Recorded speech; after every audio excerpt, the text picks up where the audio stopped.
Nag-crave nga ako kanina sa may dream cake, ang kaso wala nga ako bes pambili ng mga ingredients, kaya naman eto, ginawan ko nga ng paraan at yung mura nga lang bes na abot kaya ng aking budget. Dahil nga naka-budget lang tayo, instead na all-purpose cream ang gagamitin natin, gagamit nga tayo dito ng cornstarch. 1/2 cup ng cornstarch at syempre cocoa powder, 1/2 cup nga din. Yes bes, instead nga na chocolate ang ilagay natin dito, gagamit nga tayo ng cocoa powder para mas mura. Tapos sa gatas naman, eto, isang pack nga lang ng swak pa. Konting kape parang ma-enhance yung cocoa powder at syempre, 2 cup ng tubig. Kalimutan ko nga palang sabihin sa inyo, naglagay nga rin pala ako na asukal dito ng mga 3 kutsara at okay na nga sa amin yung ganung tamis. Pagkatapos, ayan, hinalo ko nga muna bago ko buksan yung apoy. Pero kayo, kung gusto nyo nga na mas matamis dito, dagdagan nyo na nga lang yung asukal. Pero kami, kontento na nga ako sa inilagay ko at mas masarap nga dito yung nag-aagaw nga yung pait, tapos yung tamis na konti at syempre yung cocoa powder. Tapos, haluin nga lang to sa mahinang apoy. Kapag ka nakikita nyo malapot na yun, bes, ay nako, sabi ko sa inyo, okay na yun at pwede nang kainin. Char, syempre, palalamigin muna natin. Tapos, alam nyo ba, abay bes, nagulat nga ako sa lasa niya. Hindi ko nga akalain na ganitong kasarap nga ang kalalabasan niya. Mas bet ko na nga to kaysa nga sa dream cake na ginagawa ko, bes. Syempre, alam nyo na kasi mas mura nga yung ingredients na ginamit ko dito. Yung lasa niya kasi, bes, ay naku, ako na nga nagsasabi sa inyo kasi hindi nakakaumay. Paano yung lasa nga niya, bes? Syempre, nag-aagaw nga yung pait at konting tamis.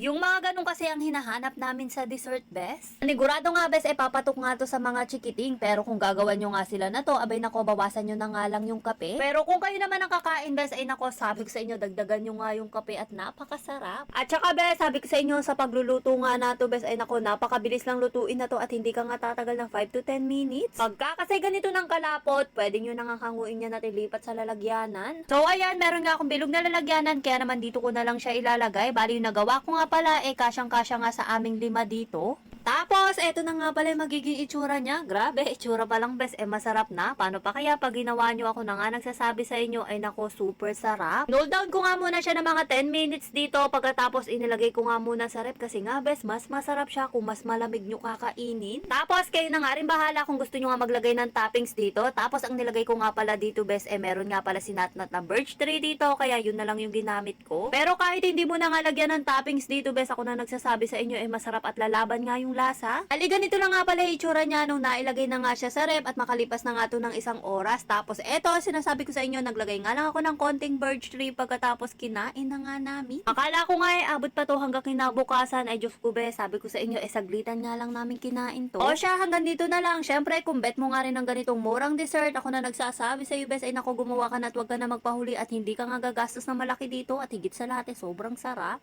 Tiyak na papatok to sa pamilya mo at higit sa lahat sa mga chikiting nga, bes. Grabe, ulitin ko nga sa inyo, bes, hindi ko nga akalain na ganitong kasarap to. Tapos yung lasa niya tamang-tama at hindi nakaka